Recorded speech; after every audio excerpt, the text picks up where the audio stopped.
안녕하세요. 저는 평소 사연 열차를 즐겨 듣는 애청자입니다. 제가 오늘 여러분을 찾아뵙게 된 건 기가 막혔던 저희 시댁 인간들의 이야기를 들려드리기 위해서인데요. 시간이 꽤 지난 지금도 그 시댁 인간들만 생각하면 치가 다 떨려옵니다. 얼마나 파렴치한 인간이기에 아직까지 치가 다 떨리는지 한번 들어보실래요? 남편과 저는 대학교 CC로 긴 연애 끝에 결혼까지 하게 된 부부였습니다. 남편에겐 형이 있었는데 시댁에선 그놈의 장남 사랑이 말도 다 하지 못할 만큼 심한 집이었어요. 어느 정도였냐 하면 남편은 학자금 대출을 받아가며 대학교를 다니고 있었고 알바를 쉬지 않고 해도 늘 돈이 없었어요. 그렇다 보니 하고 다니는 행색 역시 변변치 못했기에 저는 당연히 남편의 집이 가난한 줄만 알고 있었죠. 그런데 저의 예상과는 달리 시댁의 형편은 꽤 괜찮은 편이었지만 그 모든 지원을 장남인 시숙에게만 쏟아붓고 있는 상황이더군요. 그러니까 한마디로 남편은 관심 밖의 자식이었던 것이었죠. 처음부터 이토록 차별이 심했던 건 아니었다고 하더군요. 우리 엄마, 나 어릴 때만 해도 나한테도 꽤 잘해주셨어. 초등학교 들어가기 전까진 말이야. 내가 초등학교 들어가기 전에 아버지가 돌아가셨거든? 대장암이었는데 잘 이겨내신다 싶더니 갑자기 돌아가셨어. 그 뒤로 엄마는 형한테 우리 장남, 우리 집 기둥 하면서 의지하기 시작하더니 어느 순간부턴 형만 신경 쓰기 시작하더라고. 뭐 섭섭하지 않았다면 거짓말이지만 그 덕에 내가 생활력 하나는 끝내주잖아. 이렇게 말하며 웃는 남편을 보며 참 마음이 아프더라고요. 이렇듯 남편이 혼자 벌어 학교를 졸업하는 사이 시숙은 그야말로 엘리트 코스를 밟으며 아르바이트 한 번 하지 않고 유학까지 다녀온 상태였죠. 신문은 입만 뗐다 하면 장남이라는 이유로 시숙을 치켜세우기 바빴고요. 연애하는 내내 비교당하고 없는 사람 취급당하는 남편을 보며 안쓰러운 마음이 듦과 동시에 더욱 남편을 사랑하게 되었고 전 이런 남편의 사정을 숨김없이 친정에 알리고 결혼을 하고 싶다고 했습니다.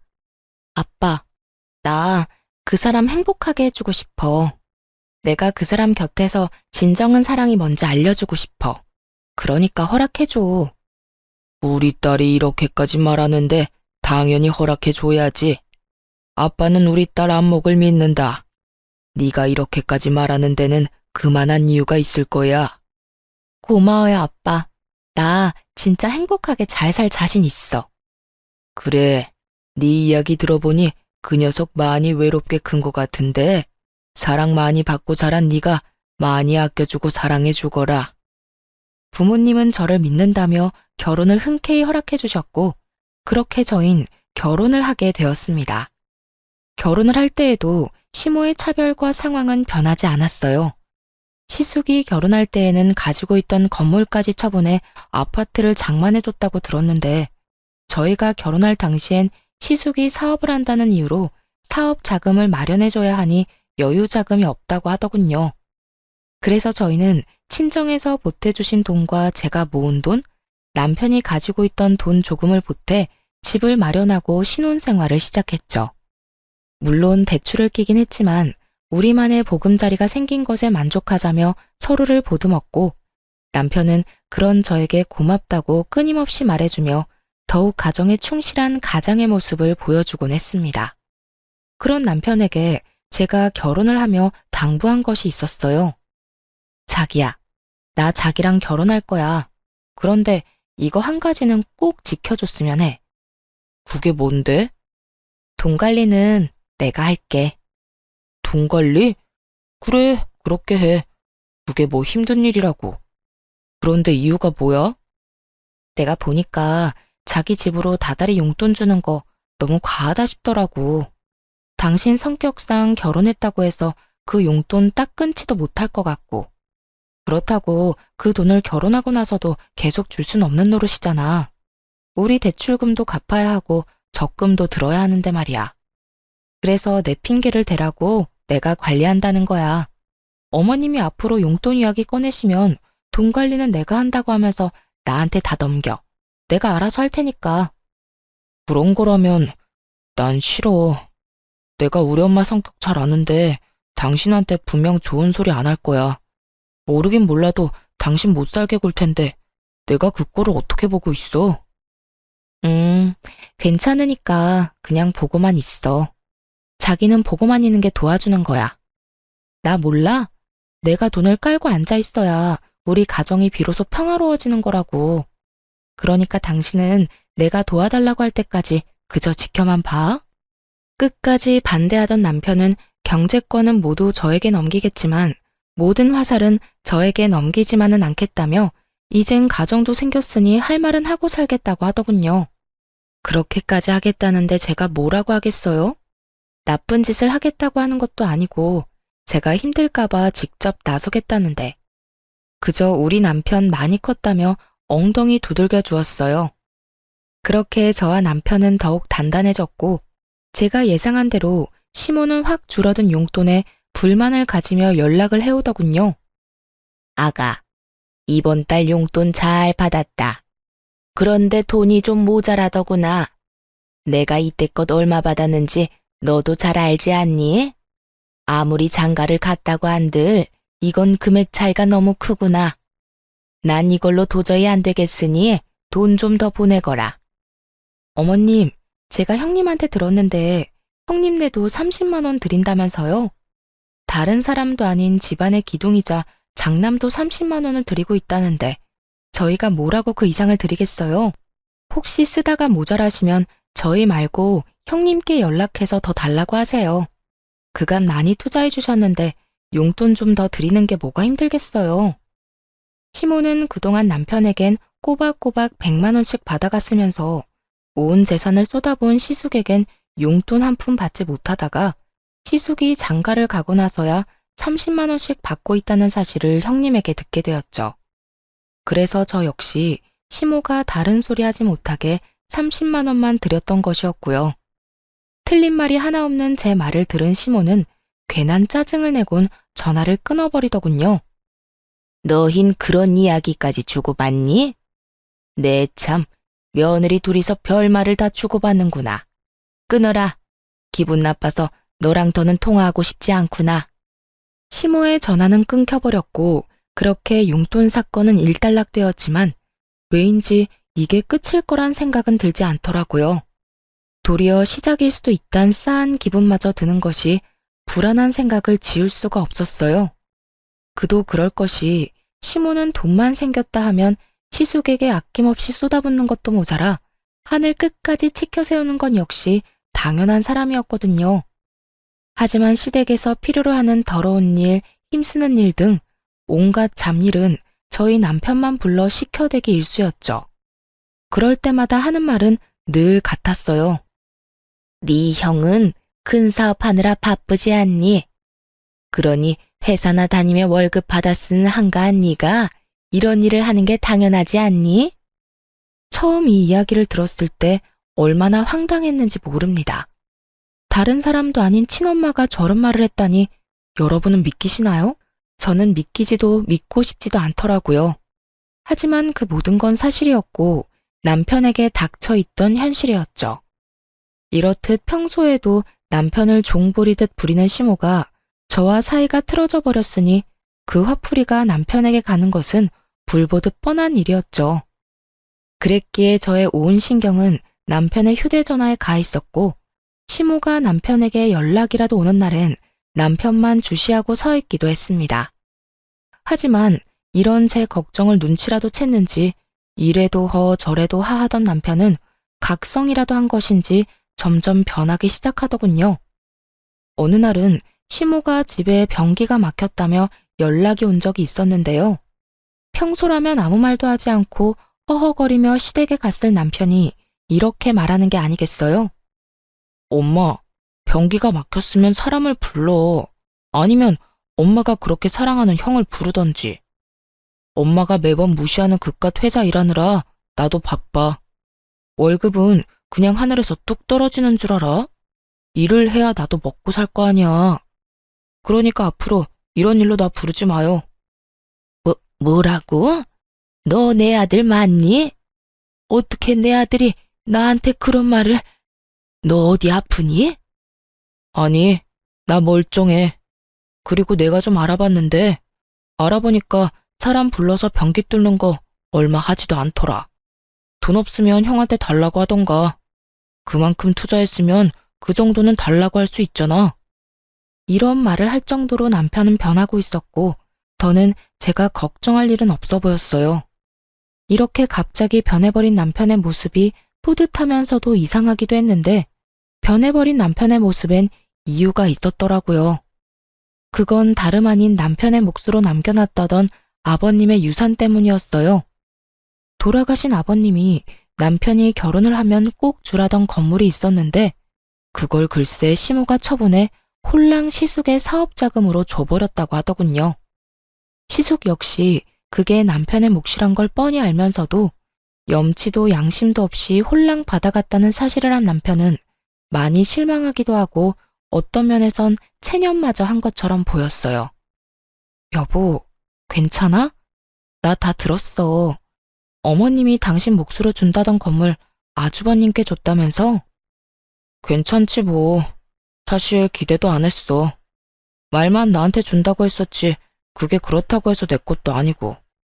아빠가 내 몫으로 남겼다고 한들 엄마 명의로 된 건물 엄마 맘대로 하는 건 당연하잖아. 그래도 이렇게까지 형만 생각하고 형만 위하는 엄마 보는 게 이젠 좀 지쳐. 지금까지는 괜찮았거든. 그런데 나 당신 집에 가서 장인어른 장모님한테 부모 사랑이란 걸 받아보니까 아, 이런 게 부모님 마음이구나. 이런 게 사랑이구나 싶더라고. 그런 사랑 받아보니까 이때껏 내가 얼마나 말도 안 되는 무관심 속에서 살아왔는지 알겠더라고. 여보, 너무 속상해하지 마.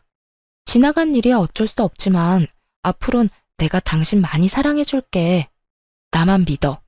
내가 사랑도 많이 주고 그까짓 건물도 내가 돈 많이 벌어서 사줄게. 물론 대출은 같이 갚아야겠지만. 어이구, 말만 들어도 행복하다. 하여튼 나 이제 엄마나 형한테 큰 기대도 마음도 쓰지 않을 거야. 더는 상처받는 것도 싫어.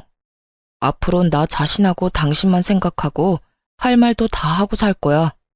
그러니까 이제 당신이 내 뒤에 숨어. 내가 지켜줄 테니까. 든든하다, 우리 신랑. 앞으로 우리 힘내자. 남편은 각성이란 걸 해버린 듯 했고, 그런 남편의 모습에 시모와 시숙은 불만을 품기 시작했어요. 어느 날은 시숙이 집에 왔다며 저희까지 당연하듯 집으로 부르더라고요. 시댁으로 갔더니 형님은 친정에 일이 있어서 오지 못했다고 했고 시숙과 시모만이 저희를 기다리고 있더군요. 저녁을 먹자고 해놓고선 재료 준비는커녕 준비할 의지도 보이지 않는 시모를 보며 전 체념을 하고 주방으로 들어가던 그때였어요. 주방으로 들어가는 저를 잡아세운 남편이 시모에게 이렇게 말하더군요. 엄마, 저녁 먹자고 부른 거 아니었어?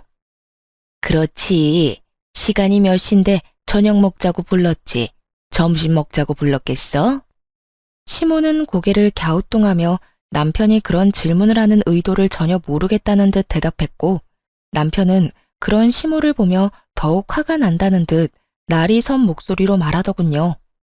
그런데 왜 아무것도 없어? 엄마 말대로 지금 시간이 7시가 다 돼가는데 일하는 사람들 불러놓고 아무것도 해놓은 게 없으면 뭘 어떻게 먹자는 거야? 뭘 어떻게 먹긴. 지금부터 우리 며느리가 차리면 되잖아. 아가, 들었지? 벌써 7시가 다 돼간다. 얼른 차리려무나. 우리 장남은 적어도 7시 30분 전까진 밥 먹여야 하니까 서둘러. 제가 무슨 시댁 파출부도 아니고 이게 무슨 상황인가 싶더라고요. 제가 노는 사람도 아니고 퇴근하고 급히 왔는데 시간까지 정해주며 제 남편도 아닌 시숙을 위해 밥을 차리라고 하니 체념됐던 마음에 화르르 분노의 불씨가 커진 듯 이건 아니란 생각이 들었어요. 남편 역시 이런 시모의 태도에 적잖게 화가 난 듯 시모의 말에 반발하고 나서더군요. 엄마, 이 사람도 이래. 이 사람도 지금 퇴근하고 바로 오는 길이라고. 그런 사람이 왜 여기까지 불려와서 형 밥상까지 차려야 해? 그거야, 당연히 우리 집에 시집 온 내 며느리니까 그렇지. 그리고 너 말 진짜 웃기게 한다. 형 밥상이라니. 네 마누라가 밥상 차리면 다 같이 먹는 거지. 우리 장남 혼자만 먹니? 넌 가만히 있어서 뭐하니? 우리 장남 7시 30분 전까진 밥 먹여야 한다는 말 못 들었어? 엄마, 이 사람 이 집 종노릇이나 하려고 나하고 결혼한 거 아니야. 그러니까 앞으로 가족끼리 식사 자리를 가지려거든 밖에서 외식을 하든지, 그게 아니라면 이 사람이랑 나는 부르지도 마. 엄마가 이 사람한테 이런 식으로 대하는 거 나 싫고 불편해요. 남편이 이렇게까지 말하자 시모는 기가 막힌 듯 남편을 쳐다봤고, 그때까지 가만히 있던 시숙이 자리에서 벌떡 일어나더니 호기롭게 남편의 뺨을 날려버리더라고요. 너 엄마한테 말버릇이 그게 뭐야? 네 눈엔 힘든 네 마누라만 보이고 나이 드신 엄마는 보이지도 않아? 시숙은 남편을 향해 비난을 쏟아내기 시작했고, 전 그런 시숙 앞을 막고선 시숙에게 한마디 하기 시작했어요. 아무리 이 사람 말이 과했다고 해도 다 큰 동생 때리는 건 아니죠. 그리고 이 사람 말 중에 틀린 말이 뭐가 있나요? 제가 이 집에 아주버님 밥이나 차려주려고 시집 온 건 아니잖아요. 그렇게 밥이 드시고 싶으셨으면 형님을 친정에 보낼 게 아니라 여기다 불러서 밥상을 차리라고 했어야죠. 재수 씨가 낄 자리는 아닌 것 같은데요. 제가 왜 낄 자리가 아닌가요? 방금 아주버님이 때린 사람이 제 남편인 거 잊었어요? 앞으로 제 남편이랑 할 이야기 있다면 저한테 하세요. 제가 이렇게 따지고 들자 시모가 저에게 노발대발 화를 내기 시작하더라고요. 네가 감히 누구한테 소리를 질러? 우리 장남이 보통 장남인 줄 알아? 얘는 우리 집 기둥이야. 네가 감히 소리 지르면서 따지고 들 상대가 아니란 말이야. 장남 기둥, 이런 거 저는 다 모르겠고요. 아주버님이 제 남편을 때렸고 전 제 남편이 맞았으니 가만히 있을 수만은 없어 이렇게 나선 것뿐이에요. 세상 어떤 마누라가 자기 남편 맞고 있는데 가만히 있을 수가 있겠어요. 그리고요, 어머님, 차별 좀 적당히 하세요. 장남이고 차남이고 둘 다 어머님 아들인데 어떻게 이렇게까지 차별을 하세요? 저는 그야말로 시모에게 쌓였던 말들을 쏟아내버렸고, 그런 제 말을 듣고 있던 남편 역시 한숨을 푹 내쉬더니 시모의 말은 들을 필요도 없다는 듯 이렇게 말하더군요. 여보, 됐어. 나도 이제 지친다. 집에 가자. 엄마, 형, 한동안은 우리 보지 말자. 한동안 나 우리 가족 얼굴 보고 싶지 않아. 이렇게 말한 남편은 저를 끌고 시댁을 나와버렸고, 집으로 돌아온 남편과 저는 최선을 다해 시댁 일을 입 밖에 내지 않으며 지내고 있었어요. 물론 시모의 연락이 오긴 했지만 전 더는 참지 않기로 했기에 시모에게 따끔한 일침을 날려주기도 했죠. 너는 어떻게 그렇게 가고 연락 한 통이 없니? 이렇게 어른이 먼저 전화를 해야 하는 게야. 내가 먼저 사과받으려고 며느리한테 전화까지 해야 하냐니 말이다. 사과요? 무슨 사과요? 저는 사과까지 할 게 없는데요, 어머님. 뭐? 넌 잘못한 게 없다. 이 말이야? 네, 제가 뭘 잘못했는데요? 말이야 바른 말이라고 갑자기 밥 먹자고 사람 불러놓고 저한테 밥상까지 차리라뇨.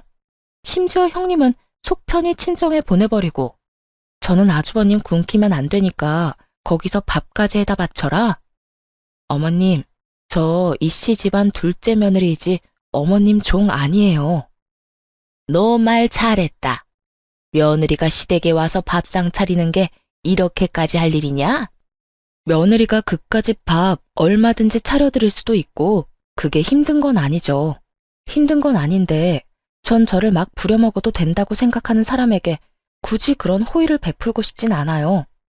저도 그 시간까지 일하고 와서 배고프고 힘든데 왜 제가 저를 하찮게 여기는 사람한테 에너지를 쏟아야 해요? 전 싫어요. 전 단호하게 싫다고 했고 시모는 그런 저의 태도에 화가 단단히 난 듯 시모라는 위치를 들먹이며 저를 몰아붙이기 시작하더라고요.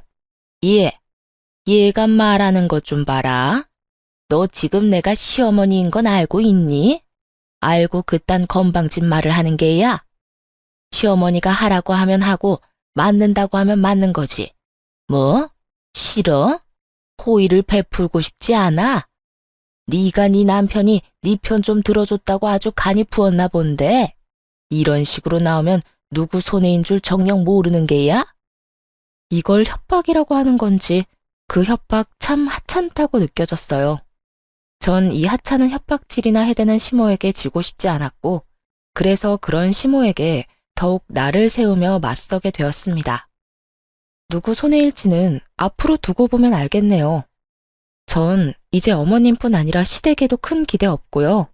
기대가 없어서 그런지 노력할 생각도 신경 쓸 생각도 없어요. 그러니까 어머님도 저희한테 신경 쓰지 말고 늘 하던 대로 아주버님하고 형님한테 신경 쓰고 사세요. 혹시나 어디 편찮으시면 연락은 주시던가요. 아무리 신경 끄고 산다고 한들 병문안은 가봐야 하지 않겠어요? 네 년이 어디서 그딴 말을 짓거리는 게야? 너 당장 집으로 넘어오거라. 어디 내 앞에서도 그따위로 짓거릴 수 있는지 내가 봐야겠다. 기어코 시모의 입에서 년이라는 단어가 나오는 순간 전 더는 이 사람과 대화할 가치가 없다고 생각했고 마지막 말을 하곤 전화를 끊어버렸습니다. 못 가요. 저도 일은 해야 먹고 살죠.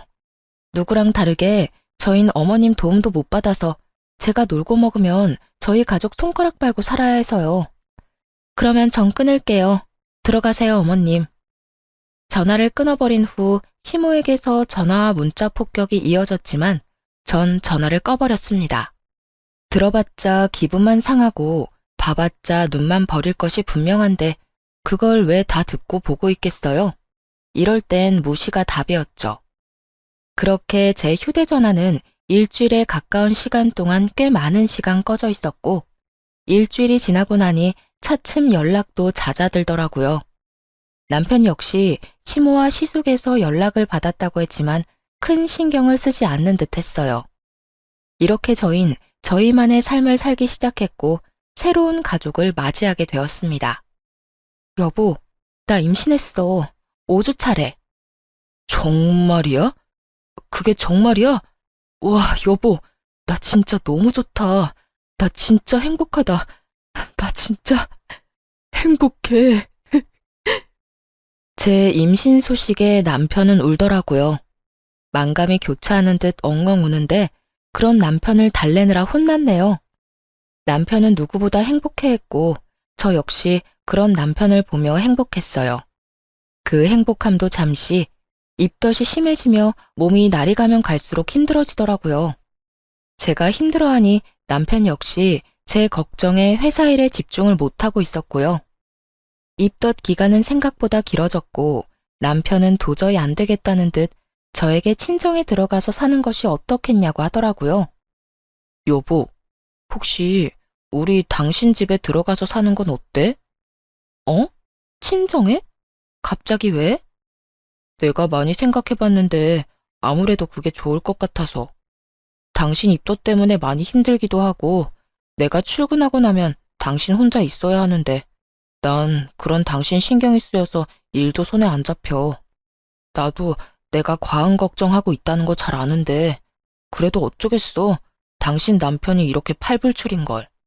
그래서 말인데 이 집은 새 주든가 하고 당신 집에 들어가서 살자. 사실 내가 장인어른 장모님께 다 여쭤봤어. 그래도 괜찮겠냐고. 두 분은 나만 괜찮다면 좋다고 하시더라고. 내심 당신이 걱정이었는데 그렇게 해주면 오히려 고맙다고까지 해주셨어. 남편은 이미 저희 부모님들까지 만나 양해를 구한 후였고 말로는 제 의견을 묻고 있었지만 이미 결심이 선 눈빛이었어요. 남편이 괜찮다는데 제가 마다할 이유는 없었고 저흰 그렇게 살던 집은 세를 주고 친정으로 들어가게 되었습니다. 그렇게 배는 점점 불러왔고 친정에서 남편도 저도 부모님의 사랑을 듬뿍 받으며 지내던 어느 날 시모에게서 연락이 왔더라고요. 몸은 괜찮니? 배가 많이 나왔겠구나. 이제 어딜 가나 굳이 임산부라고 말하지 않아도 제가 임산부인 걸 알 만큼은 나왔어요. 잘 지내시죠? 나야 뭐 늘 똑같지. 친정에서 지내고 있다지? 우리 아들이 큰 결정을 했구나. 혹시 내일 시간 되니? 다른 건 아니고 좋은 고기가 들어와서 가족들끼리 모여서 먹었으면 하는데 올 수 있니? 너 몸도 무겁고 하니 첫째하고 내가 다 준비하고 기다리마. 조금은 따뜻해진 시모의 음성에 큰맘 먹고 시댁에 가기로 했고 남편 역시 저에게 이야기를 전해 듣곤 흔쾌히 함께 가자고 하더라고요. 남편은 말은 하지 않았지만 내심 이런 연락을 기다렸는지 조금은 들뜬 모습이더라고요. 여보, 어머님이 내일 집으로 오라고 하시네? 뭐? 엄마가? 전화 왔었어? 왜 또 오라고 하던데? 싫다고 했지? 아니, 간다고 했는데. 왜? 어머님이 좋은 곡이 들어와서 가족끼리 다 모여서 먹고 싶으시대. 나 몸도 무겁고 하니까 음식 준비도 어머님이랑 형님이 다 할 테니 우린 몸만 와서 맛있게 먹기만 하라고 하시던데. 그래? 그러면 가볼까? 이렇게 말한 남편은 콧노래까지 부르며 온 집을 누비고 다녔고 그 모습을 보는 저 역시 참 행복했어요. 그렇게 기대와 행복으로 가득한 밤이 지나고 저흰 약속한 시각에 맞춰 시댁으로 갔습니다. 시댁에 들어서니 시모가 말했던 것처럼 거하게 수라상이 차려있더라고요. 우와, 이게 다 뭐예요? 이걸 두 분이서 준비하신 거예요? 그럼 어머님이랑 내가 솜씨발휘 좀 했지. 배고프지? 얼른 앉아. 고기도 엄청 좋은 고기야. 앉아서 얼른 먹어. 그래, 둘째 얼른 앉아서 먹거라. 임신했을 땐 뭐든 잘 먹어야 너도 아기도 건강한 법이다. 그래요. 재수씨 얼른 앉으세요.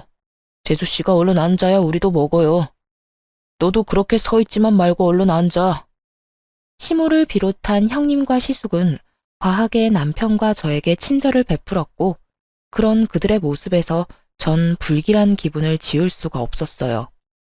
하지만 세 사람은 아무런 말도 하지 않고 있었고 그저 웃으며 밥만 먹으니 저 혼자 이상한 기분에 휩쓸려 뚱하니 있을 수는 없는 노릇이었죠. 그래서 저 역시 애써 웃으며 식사 자리를 이어나갔고 대충 분위기를 맞춰주며 식사 자리를 마치게 되었습니다. 맛있지만 불편한 식사 자리가 끝이 나고 뒷정리를 하고 나니 다들 무거운 분위기로 거실에 둘러앉아 있더라고요. 저와 남편은 대충 자리를 잡고 앉았고 저희가 자리를 잡고 앉자 시모는 준비했던 말을 꺼내기 시작하더군요. 친정에서 지내는 건 어떠냐? 입덧은 좀 어떻고? 많이 괜찮아졌어요. 저흰 편한데 아무래도 부모님께서 불편하실 수도 있을 것 같아서 어떻게 해야 할지 고민하고 있어요. 고민하긴 뭘 고민하니? 이왕 친정에 들어간 김에 거기서 애 낳고 쭉 살면 서로 좋지. 너 애 낳고 다시 복직할 거 아니냐? 그럴 때 친정에서 지내면 너도 마음 쓸 일 덜고 좋을 텐데 왜 나와 산다는 거야? 이상하더군요. 내 아들 힘들게 처가살이 그만시키고 당장 분가하라고 말하는 것이 정상 아닌가요? 아니, 그렇게까진 하지 않더라도 처가살이를 권하는 시모의 모습은 누가 봐도 이상한 상황이었죠. 그것도 그 이유가 저를 위한다는 것이 더욱 의심스러웠어요. 남편 역시 저와 같은 생각인지 시모에게 캐묻기 시작했어요. 엄마, 솔직히 말해봐. 무슨 일 있어? 무슨 일은? 일이 있을 게 뭐가 있어? 아니야. 엄마 무슨 일이 있어. 그렇지 않고서야 엄마가 이렇게까지 처가살이를 등 떠밀 리가 없잖아. 나 처음 처가에 들어가서 산다고 했을 때 엄마가 무슨 말까지 했는지 기억 안 나? 처가 들어가서 살면 인연 끊는다며? 부모는 하나도 챙기지도 않고 마누라만 챙기고 생각한다고 나보고 등신이라며. 그런 사람이 갑자기 왜 이래? 남편의 말에 시모는 잠시 망설이는가 싶더니 이내 검은 속내를 드러내기 시작했어요. 그래, 기왕 이렇게 된 거 솔직하게 말하마. 너희 집 팔아서 네 형 좀 도와줘라. 무슨 소리 하는 거야? 우리 집 판 돈을 왜 형한테 주라는 거야? 네 형 사업이 요즘 좀 힘들어서 자금이 급하게 필요한데 너도 알다시피 나도 다 처분해서 이리저리 쓰느라 여유 자금이 없구나. 가족 좋다는 게 뭐니? 이럴 때 돕고 살아야지. 그리고 네 형, 우리 집 장남이다. 우리 집에서 장남이 어떤 의미인지 너도 잘 알고 있을 거야. 네 형은 장남이자 우리 집 기둥이야. 기둥이 무너지면 되겠니? 다른 것도 아니고 돈 때문에 무너진다는 건 더욱 안 되지. 우리가 능력이 안 되는 것도 아니고. 네 집만 팔아서 도와준다면 얼마든지 다시 일어설 수 있다는데 너도 그냥 두고만 보고 있을 거 아니지? 전혀 예상치도 못한 말이었어요. 저뿐 아니라 남편 역시 시숙의 사업이 잘 되고 있는 줄만 알고 있었으니까요. 그도 그럴 것이 볼 때마다 차가 바뀌는 것은 물론이고 몸에 걸친 것만 해도 명품이 아닌 것이 없었고 형님 역시 줄 서도 못 산다는 명품 가방이 한두 개가 아니었으니까요. 거기에다 시모에게 이때껏 받아간 돈이 있었던 터라 망할래야 망할 수가 없다고 생각하고 있었던 것이었죠. 남편 역시 시숙의 소식에 잠시 충격에 빠진 듯 했지만 이내 단호하게 시모에게 거절 의사를 내비치더군요. 두 사람 잘 들어. 그 집, 내 집 아니고 이 사람 집이야. 우리 그 집 마련할 때 내가 모은 돈이 쥐똥만큼도 없어서 처가에서 도와주시고 이 사람이 회사 생활하면서 모은 돈으로 마련한 집이라고. 그런 집을 내가 마음대로 팔 순 없어. 아니, 내 마음대로 팔 수 있다고 한들 그 집을 처분할 일은 절대 없을 뿐더러 집을 처분한다고 해도 형 도울 생각은 추호도 없어. 남편의 단호한 태도에 시모는 남편에게 화를 냈다가 달랬다가를 반복하며 이상 행동을 보이기 시작하더군요. 너 어떻게 그런 말을 할 수가 있어? 어떻게 그런 결단을 내릴 수가 있는 거냐고. 네 형인데 네가 돕는 건 당연한 일 아니니? 에휴, 그러지 말고 아들, 네 형 좀 도와줘. 네 형이 오죽 힘들면 너한테까지 도와달라고 하겠니? 어렵게 꺼낸 말인데 단칼에 거절하지 말고 잘 좀 생각해봐. 100번, 1000번을 생각해도 내 생각은 같으니까 더는 이런 이야기는 꺼내지도 마. 절대 안 돼. 남편은 제가 끼어들 필요도 없을 정도로 꽤나 단호했고 이런 남편의 태도에 시모는 많이 당황한 듯 눈을 동그랗게 뜨고 남편을 보더라고요. 상황이 그렇게 되자 가만히 듣고만 있던 시숙이 나서기 시작하더군요. 그동안 알게 모르게 나한테 섭섭한 점 많았던 거 알고 있어. 나 역시 그런 너한테 많이 미안할 때도 있었고 말이야. 그런데 동생아, 나 역시 힘들었어. 아버지는 갑자기 돌아가시고 엄마는 나한테만 의지하지. 나도 장남이란 무거운 짐을 어깨에 얹고 이 집안 더 잘 되라고 노력하느라 힘들었어. 그러다 보니 네가 힘들다는 거 알면서 신경 쓰지 못하기도 했어. 그러니까 내가 하고 싶은 말은 너만 힘들었던 게 아니었단 말이야. 나 역시 우리 집을 위해 노력하면서 살아왔고 그 노력을 이젠 너도 해야 하지 않겠어? 나만 이 집 아들이 아니잖아. 이 집이 잘 되기 위해선 내 사업이 잘 돼야 하는 건 당연한 일이고 그러기 위해선 네 도움이 필요해. 그러니까 네가 형을 좀 도왔으면 해. 이젠 네가 희생을 좀 하란 말이야. 남편은 시숙의 말이 끝나자마자 헛웃음을 웃어 보이더라고요. 웃는 입과는 달리 눈은 화가 많이 나 보였고 그 화는 입을 통해 흘러나오기 시작했어요. 잔말 말고 돈이나 내놓으란 개소리 참 정성스럽게도 포장한다. 입 안 아파? 힘들긴 힘든가 보네. 돈 내놔 하면 끝날 말을 너도 힘들었니 나도 힘들었다. 내가 희생한 만큼 너도 희생해라. 이딴 식으로 길게 포장질까지 하는 걸 보면 말이야. 남편의 말이 끝나는 순간 시숙은 남편의 멱살을 잡아버렸고 남편 역시 시숙의 멱살을 잡아버렸습니다. 이 자식이 감히 내 멱살을 잡아? 시숙은 남편이 자신의 멱살까지 잡았다는 사실을 참을 수 없다는 듯 남편의 뺨을 때려버렸고 형이 뭔데 날 때려? 난 손이 없어서 가만히 있는 줄 알아? 이렇게 말한 남편 역시 시숙의 뺨을 때려버리며 그야말로 순식간에 난장판이 되어버렸죠. 시모는 두 사람이 주먹 다짐을 시작해버리자 안간 힘을 쓰며 두 사람을 말리기 시작하더라고요. 그 와중에도 시숙이 맞는 게 싫었는지 남편 팔만 붙잡고 늘어지더라고요. 그렇게 두 사람을 뜯어말린 시모는 자리에 주저앉아 땅을 치며 곡소리를 내기 시작했어요. 아이고, 아이고, 내가 너무 오래 살았지. 내가 너무 오래 살았어. 내가 전생에 무슨 죄를 지었길래 이런 꼴까지 봐야 하는지. 어머님, 무슨 말씀을 그렇게 하세요? 그만 우세요. 이러다 쓰러지시겠어요. 말리지 마라. 이러다 죽으련다. 내가 이 꼴을 보고 더 살아봤자 뭐 하겠니? 차남이 장남 멱살을 잡는 것도 모자라 주먹질까지 하는 꼴을 봤는데 내가 더 살아서 뭐 하겠어? 어머님, 그런 말 하지 마세요. 시모의 곡소리는 계속되었고 시모를 한참 달래던 형님은 저의 어깨를 툭 치며 시비를 걸어오더라고요. 동서, 도대체 서방님을 어떻게 구워 삶았길래 저렇게 사람이 변한 거야? 무슨 말로 어떻게 현혹했길래 어머님, 형 말이라면 군말 안 하고 따르던 사람이 형 멱살 잡는 것도 모자라 주먹 다짐까지 하는 거냐고. 그러는 형님이야말로 도대체 살림을 어떻게 꾸렸길래 그 많던 어머님 재산을 다 뜯어가고도 망하기 직전이라는 소리가 나와요? 하긴 안 봐도 뻔하긴 하네요. 다 망해가서 동생한테 돈이나 구걸하는 이런 상황에서도 그 많은 금반지에 목걸이까지 끼고 명품 가방이나 메고 온 꼴을 보니까 말이에요.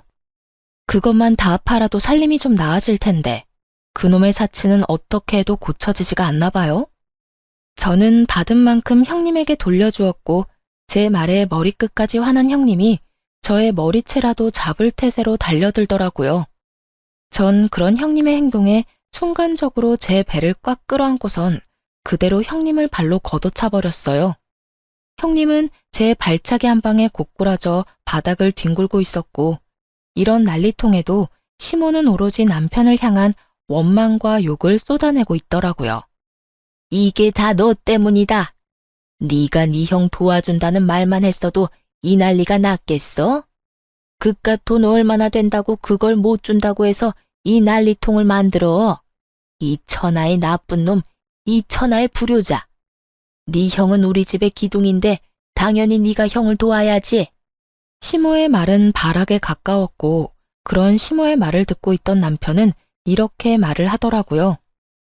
나 엄마가 불러줬다고 할 때 내심 기대했었어.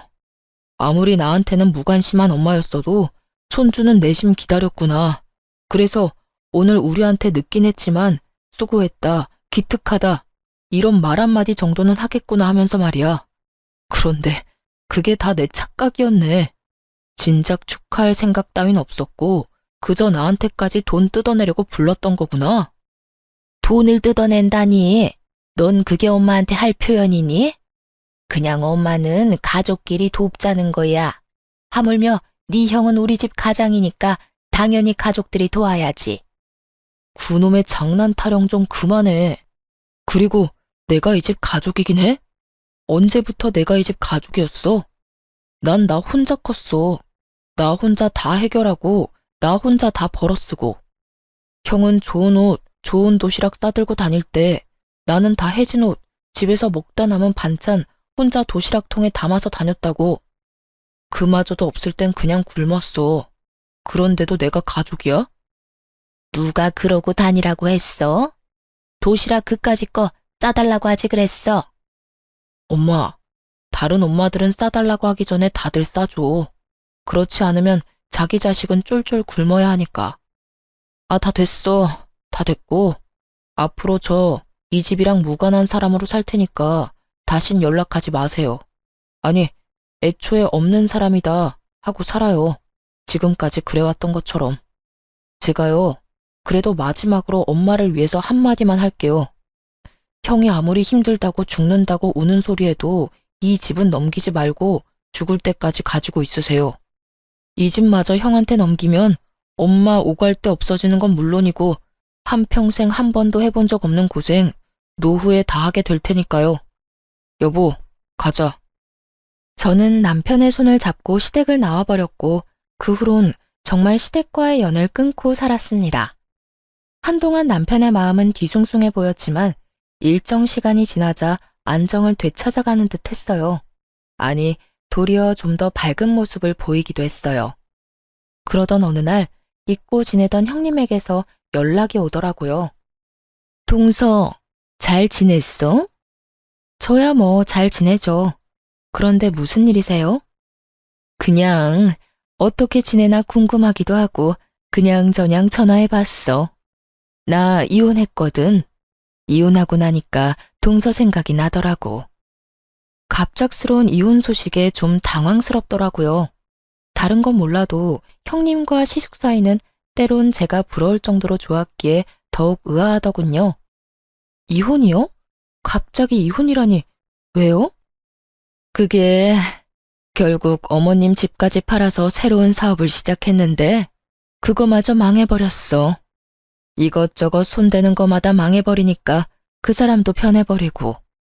나도 그런 남자 옆에서 고생하면서 살기 싫어서 이혼했어. 동서도 없는 마당에 어머님은 내가 모셔야 하는 건 불보듯 뻔한 일이고 난 아무리 남편을 사랑해도 시집살이는 살기 싫거든. 그래서 이혼했지 뭐. 들어보니 시숙은 결국 시모에게 집까지 요구하게 되었고, 시모는 남편의 충고에도 불구하고 집까지 팔아 그 빌어먹을 장남의 사업 자금을 대주었던 것이었어요.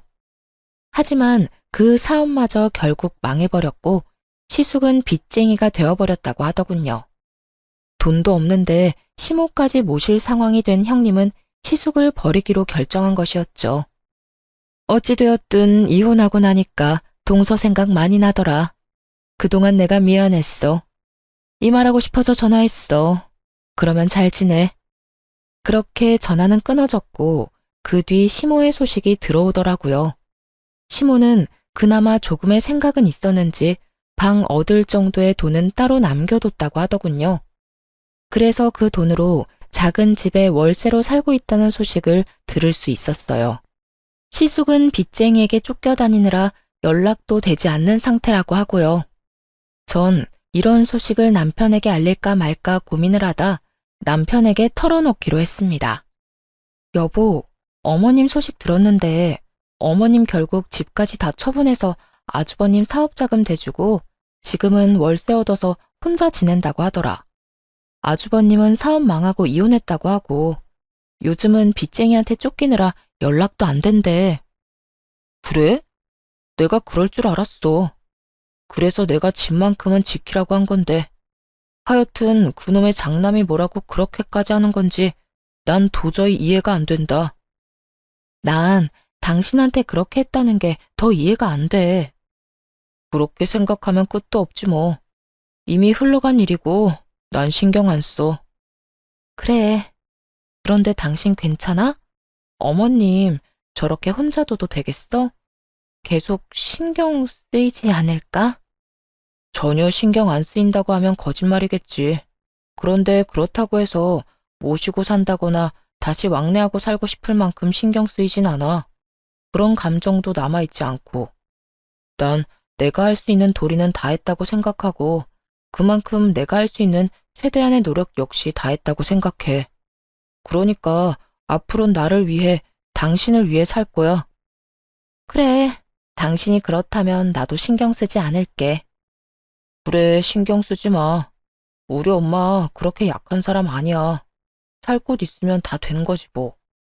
먹고 살 게 없으면 뭘 해서든 먹고 살 방도를 찾을 사람이니 우린 우리만 신경 쓰면서 잘 살자. 그 후론 저희 시댁 이야기는 전혀 꺼내지 않았고 시간은 흘러 무사히 아기를 출산했습니다. 저흰 여전히 친정에서 지내고 있어요.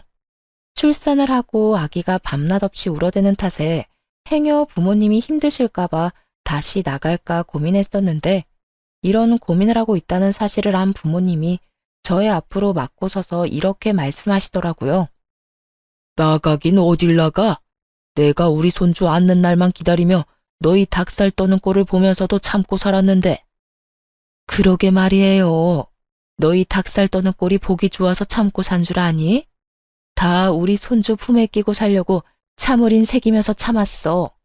드디어 우리 손주가 이렇게 왔는데 어딜 쏙 데리고 나가려고? 아니, 저흰 장인어른 장모님 힘드실까봐 그렇죠. 저희야 여기서 계속 살면 좋죠. 아시잖아요. 제가 장인어른 장모님 부모님처럼 생각하는 거. 그런데 애가 울어도 너무 우니까 죄송해서. 그런 소리 하지 말게. 애가 울어서 애지. 울지 않고 웃고만 있으면 그게 무슨 애야. 그러니까 그런 말 하지 말고 조금 더 이 집에서 살아. 나도 뒤늦게 아들도 생기고 손주도 생겨서 행복한 이 기분 더 느끼고 싶으니까. 부모님은 저희를 붙잡아 주셨고 그 덕에 저흰 친정에서 지내며 더욱 행복한 나날들을 보내고 있습니다. 남편은 이제야 자신에게도 진정한 부모님과 가족이 생겼다며 더없이 행복하다고 해주고 저 역시 그런 남편을 보며 행복을 느낍니다.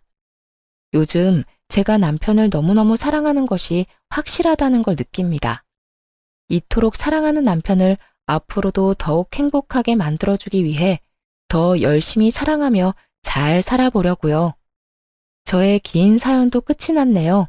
처음 사연을 쓰기로 마음먹었을 때 이런저런 생각이 많이 들었어요. 아무래도 부모와의 연을 끊는다는 것이 자랑할 만한 일도 아니고 듣기 좋은 이야기도 아니니 고민이 많이 되더라고요.